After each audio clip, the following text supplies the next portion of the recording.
On the day this video was uploaded, Pokémon announced the next installments in the series, Pokémon Scarlet and Pokémon Violet. And not only do these titles go back to the naming convention of using colors, but they confirm something I've noticed about Pokémon for a while that I want to discuss. Before we get into the topic of this video, you might be wondering what my thoughts on Pokémon Legends Arceus are. After all, in my review of Pokémon Sword, I did say that Pokémon had fallen from grace. Well, not to get too deep into it, but I love the game. It's a fresh new take on the idea and I'm enjoying it. Even the fact that it's far more challenging than I expected is a fun surprise. I plan to address this game in a future video, but for now, let's get back to the matter at hand. So if you're an English speaker, you know about the first Pokémon games, Pokémon Red and Pokémon Blue.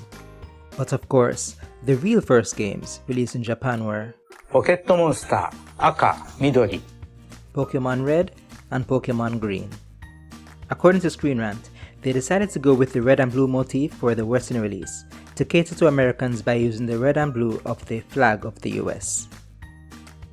But for some reason, they seem to have kept this overall red and blue motif for the main series titles.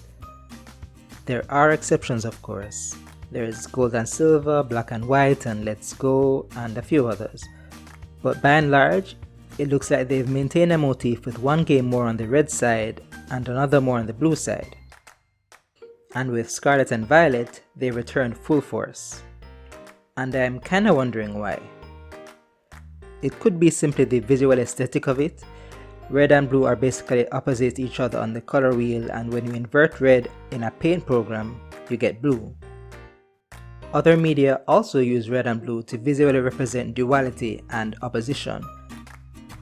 Even if they don't go full on red and blue, they often come close. So this choice does make sense for Pokemon, which has a tradition of releasing dual version games. Or maybe the answer lies in the very reason they chose red and blue in the first place.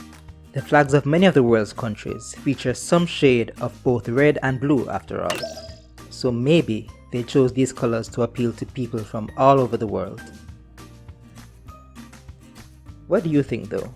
Is there any hidden meaning behind this choice? Any mystery to solve? Let me know in the comments below. I've been Ken Kwame, and I'll see you next time.